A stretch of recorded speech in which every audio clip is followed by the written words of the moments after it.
Hey, what's up, y'all? It's your man G-Wade Podcast, and we are still here at the Atlanta Medical Association Heritage Fund all white party, as you can see.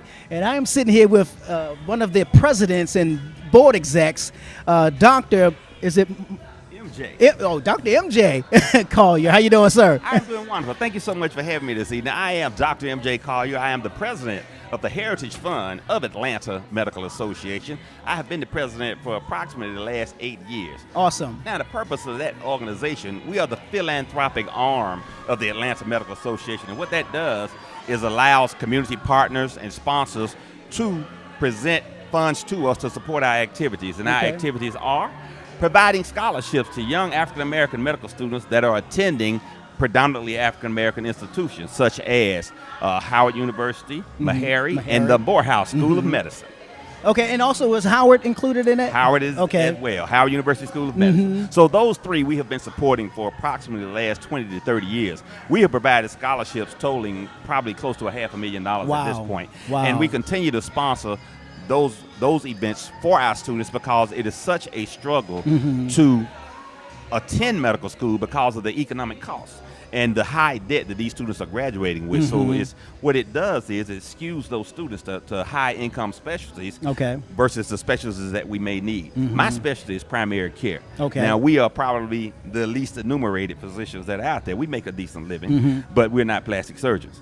So what happens under those circumstances are physicians make the economic choice to go into a high-income specialty so that they can pay back their student loans because they really had no idea when they attended medical school that it was going to be so expensive. Now, is that you mentioning that, is that choosing one of those fields, you're saying they're doing that because of the high student debt that they have? Absolutely. That definitely is part of the process. Now, they may have always wanted to be a plastic surgeon, but a lot of medical students enter medical school with the altruistic idea of I'm going to work in small communities, I'm going to serve my community, particularly the African American community, and I'm going to take care of those people that look like me.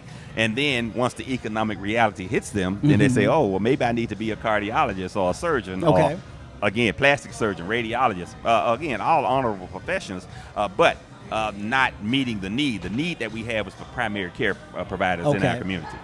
Now, how did the Heritage Fund, what made the Heritage Fund become the one of the philanthropic organizations for the Atlanta chapter? Well, in our history, there are two pioneers. Dr. Jewel Pate Borders, the first African-American female physician here in the Atlanta area. She was an OBGYN practitioner. She's also a minister. Wow. And Dr. Calvin Wayne McLaurin, who was a cardiologist. Those two had the vision of developing the Heritage Fund. The Heritage Fund was developed, and since that time, I was on the board of it, and Dr. Borders was the original first president. Dr. McLaurin, then myself. And so at this time now, we're continuing that legacy with the mission and the charge, again, of providing financial support to those young students that have chosen to go to medical school and serve their community. Well, let me ask you this question. How important is it for, if you find it to be this way, for African-American patients to be get health care from African-American physicians? Well, there have been many scientific studies that have proven that African-American patients receive better care and have better outcomes from providers that look like them. It is a cultural phenomenon. I mean, when I take care of a patient, I can relate to them. I know what they like to do. I know what they like to eat. I know what they like to drink. And so those sorts of things allow me to have those conversations with them and discuss things on a more intimate level. I have seen patients that have been attended to by physicians of the minority community and the majority community. And of the majority community, sometimes things they just aren't aware of. I have a particular case that I like to cite. A patient had a rash. They ended up going to a dermatologist, and they had biopsies and CT scans and all these things trying to rule out a disease process that was obvious to my grandmother and your grandmother. It was just a fungal infection. We call it tatter. And you put some Blue Star ointment on it. Everybody knows Everybody that. knows and the Blue Star. Exactly. And it's easy to diagnose. But if you have not seen it, if it's not within your culture. So you can't tell an African-American patient with high blood pressure, you can't eat certain things. You have to explain to them why, but you also have to understand that pork is a big part of the diet. Pork chops, pig feet, those sorts of things. Soul food, the soul food diet is one that you have to be culturally sensitive to. And so you can get, I say, to get the best outcome, you have to have the right provider provider and the right patient who forms a partnership so that you'll get a great outcome in that patient's disease state. Well, Dr. Collier, let me ask you this. How important is it because I was reading the statistics of African-American doctors, physicians, and it was a low percentage in the 5.7 or so range. How important is it for that number to rise? What are we doing to get that number to increase? Once again, we are heavily recruiting. We have created, along with the Morehouse School of Medicine, a pipeline program capturing students in the middle school level and heading them to careers in STEM, not just medicine, but also engineering and those sorts of scientific specialties. But if you start nurturing a student at that point, you can get them through the process. I was the president of the 100 Black Men at one point, and we had and still do have a mentoring program. And in that mentoring program, we started off initially using juniors and seniors in high school. We soon realized that was far too late in the process, and we moved the mentorship down to begin in the 5th grade level. And so 5th grade, then, so we support those students, nurture those students, mentor those students from the 5th grade all the way through high school.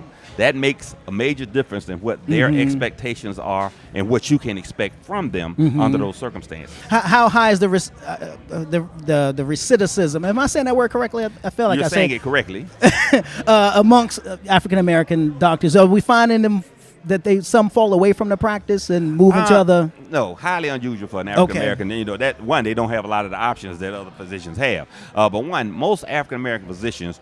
I decided in the 3rd grade that I wanted to be a physician. Oh, wow. Never veered from that. And actually, that's not a good thing. I tell people all the time, look at your no options. plan B. You need a plan A, B, and a C. And so in case, because I have friends that had the same objective, but they didn't get into medical school. They didn't get into medical school, then, no plan.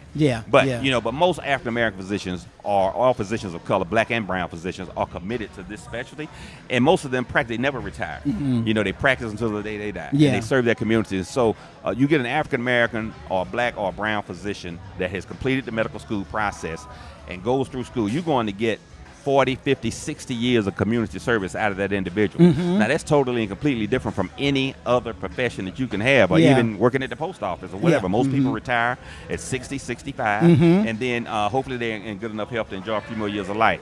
It's highly unusual for a physician to retire and stop seeing patients. Most of the time, they just continue to do so. So they're serving their community, and that's a good thing, particularly with our physicians of African American, black and brown physicians. Sometimes a majority of physicians, they have an opportunity to go into the business side of medicine, and we're seeing more African American doctors do that. But the vast majority of them continue to practice and see patients. Well, Dr. MJ Collier, I certainly appreciate you sitting down with us and sharing your wealth of knowledge and information. If people want to find out more about you, your practice, where do they go? My practice is Atlanta West Primary Care. I'm one exit west of Six Flags Amusement Park on I-20 here in Atlanta. I'm in the suburbs. I'm taking new patients each and every day. My social media presence is AskDRMJ. You can go on all social media platforms, and I do Facebook Live and IG Live every Wednesday at 6:30 Eastern Standard Time p.m. Tune in and ask your healthcare questions. Now, you can also hear me. I'm the medical consultant for Reach Radio, Radio 1. And you can hear me on the Rickey Smiley Morning Show. Exactly. So tune in. On Wednesdays, we do Wellness Wednesdays. It airs at 8:20 Eastern Standard Time and across the country at multiple of our affiliates. That is awesome. Dr. Collier, I certainly appreciate it. Y'all make sure y'all tune in, find him on social media, go to his website, become a patient of his practice, and let's get right. We got to get our health together, y'all. Ask Dr. MJ. Why? Because your health is important. It is important. It's your man G-Wade holding it down. G-Wade Podcast. Y'all know what it is. Don't go nowhere. Thank you, G-Wade. We appreciate you. Thank you so much. It was great. Thank you so much.